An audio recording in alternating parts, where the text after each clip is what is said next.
Pagi Dunsana, Ranah Minang dimanapun Barado. Apa kabar hari ini? Semoga sehat selalu dan tetap semangat. Bersama saya Putri Febrina Marlini kembali hadir di Berita Padang. Sejumlah informasi telah kami siapkan untuk Anda. Berikut 3 berita utama hari ini. Sepanjang hari Kamis, Gunung Merapi erupsi 2 kali dan melontarkan kolom abu setinggi 1.800 meter. Seorang pengedar ganja melawan saat akan ditangkap polisi di Pasaman. Dijanjikan oleh Camat Pariaman Tengah, tak lama lagi rumah Amiruddin akan dialiri listrik.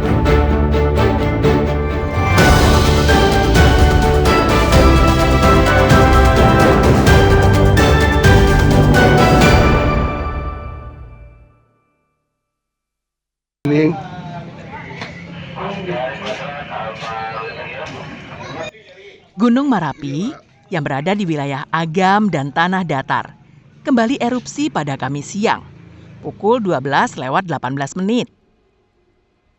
Erupsi kali ini melontarkan abu vulkanik hingga 1.800 meter dari atas puncak. Lontaran ini merupakan yang tertinggi dan teramati sejak awal 2025. Kolom abu yang teramati berwarna kelabu dengan intensitas tebal condong ke arah timur laut. Erupsi itu terekam di seismograf dengan durasi 1 menit 34 detik. Ini adalah erupsi yang kedua yang terjadi. Erupsi pertama terjadi pada Kamis dini hari, pukul 2:21 dengan ketinggian kolom abu mencapai 1.200 meter di atas puncak. Ya, kami dari Badan Geologi, Pusat Vulkanologi Mitigasi Bencana Geologi, Pos Pengamatan Gunung Api Merapi mencatat sampai saat ini tanggal 9 Oktober 2025 tercatat 2 kali letusan. Yang pertama pukul 2:21 dengan ketinggian kolom teramati 1.200 meter di atas puncak. Dan yang kedua pukul 12:18 dengan ketinggian kolom 1.800 meter di atas puncak. Saat ini, Gunung Merapi masih berstatus waspada atau level 2. Pusat Vulkanologi dan Mitigasi Bencana Geologi mengeluarkan sejumlah rekomendasi. Antara lain, melarang masyarakat, wisatawan, atau pengunjung berkegiatan di dalam radius 3 km dari pusat aktivitas. Petugas juga mengingatkan ancaman potensi lahar dingin, terutama bagi warga yang bermukim di sepanjang aliran sungai yang berhulu dari puncak gunung. Dina Amrina melaporkan dari Bukit Tinggi.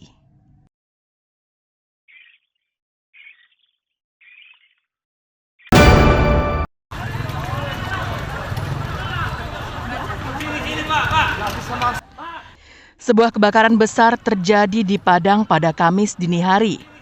Kobaran api melahap beberapa rumah warga di Kelurahan Paragadang Timur, Kecamatan Padang Timur, Pusat Kota Padang. Mengetahui informasi itu, Dinas Pemadam Kebakaran Padang mengerahkan 8 unit mobil dengan puluhan petugas ke lokasi kebakaran untuk memadamkan api. Kebakaran ini terjadi di kawasan padat penduduk. Akses jalan ke lokasi kebakaran yang sempit membuat pemadam kebakaran kesulitan dalam proses pemadaman. Api baru dapat dipadamkan petugas setelah 2 jam kemudian. Selain membakar rumah warga, kebakaran ini juga menghanguskan sebuah mobil. Tidak ada korban jiwa maupun luka dalam kebakaran ini. Namun kerugian ditaksir mencapai 1 miliar rupiah karena tak banyak peralatan dan perabotan rumah tangga yang bisa diselamatkan. Ada kebakaran di daerah Paragadang. Kita langsung ke TKP dan memang api sudah membakar ada 4 rumah yang terbakar. Cuma di dalamnya banyak kakak. Jadi ada satu rumah itu ada 18 orang, ada satu rumah. Jadi ada sekitar 14 kakak. Ya, ada 4 rumah. Ada 1 buah mobil yang terbakar. Untuk mengetahui penyebab pasti kebakaran, masih diselidiki petugas kepolisian dari sektor Padang Timur. Alfi melaporkan dari Padang.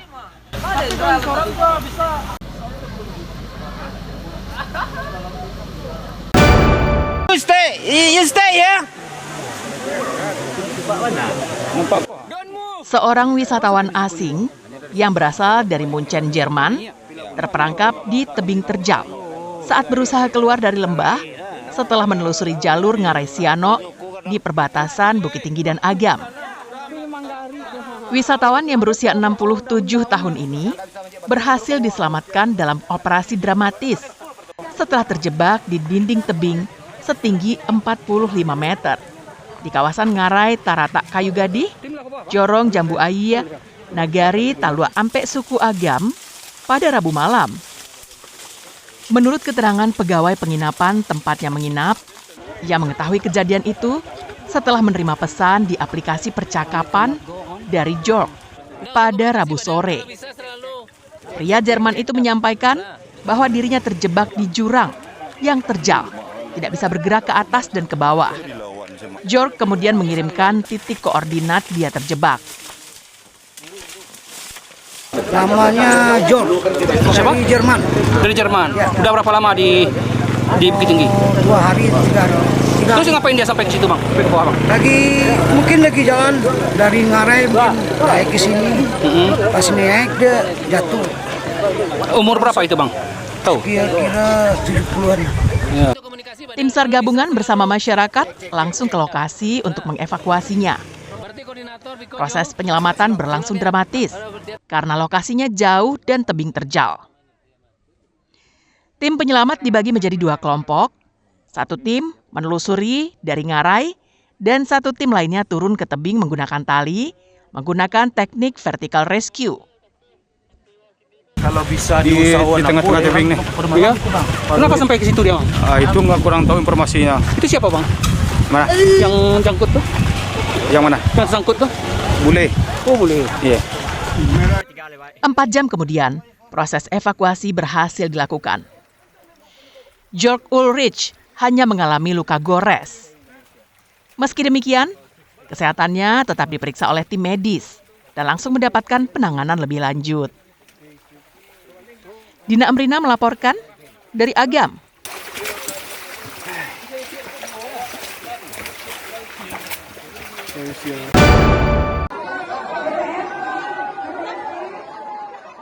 Puluhan warga Pasaman turun ke sebuah kolam pemancingan ikan di Nagari Tanjung Beringin, Kecamatan Lubuk Sikaping, Pasaman, pada Kamis pagi. Mereka masuk ke kolam untuk menangkap ikan, tapi menangkapnya harus dengan tangan. Tidak dibenarkan menggunakan alat pancing, jaring, serokan, maupun alat tembak. Kegiatan ini disebut mandehe. Mandehe adalah sebuah tradisi masyarakat Pasaman menangkap ikan dengan tangan. Biasanya dilakukan di sungai secara bersama-sama dalam suatu kegiatan tertentu. Tradisi ini telah berjalan puluhan tahun. Ikan-ikan yang ditangkap kemudian dikumpulkan dalam jaring kecil. Nantinya, hasil tangkapan akan dimasak dan dimakan bersama-sama. Kegiatan kali ini digelar oleh Dinas Perikanan dan Pangan Pasaman untuk memeriahkan HUT ke-80 Pasaman. Ya, alhamdulillah ini ada beberapa ekor ikan. Acara mandehe ini sangat identik dengan masyarakat kampung di Pasaman. Kalau keseruannya, sensasinya beda. Kita sama-sama di dalam satu kolam, beramai-ramai menangkap ikan. Kadang-kadang ditabrak-tabrak ikan, kadang masuk celana, masuk baju. Sana tak keseruannya, Pak. Tanpa alat, dengan tangan kosong. Dengan mengandalkan keahlian masing-masing. Pasti sering. Tepatnya kalau yang di kampung-kampung itu biasanya di sungai-sungai. Mandehe ini adalah semacam tradisi masyarakat kita di Pasaman, yaitu setiap aktivitas menangkap ikan tanpa menggunakan alat tangkap disebut dengan mandehe atau mandehe ikan. Dan biasanya mandehe ini dilakukan oleh masyarakat di sungai ataupun di kolam-kolam dengan tujuan memperoleh ikan secara bersama-sama. Jadi mandehe ini tidak bisa dilakukan oleh 1 atau 2 orang saja. Jadi membutuhkan kebersamaan dalam kegiatan mandehe ini. Secara umum kegiatan mandehe ini ada di semua kampung di Kabupaten Pasaman. Mandehe adalah bentuk kebersamaan masyarakat dalam sebuah kampung. Mandehe yang digelar kali ini bertujuan untuk melestarikan tradisi serta memperkenalkannya kepada generasi muda agar tidak lenyap di telan zaman. Fauzan melaporkan. dari Pasaman.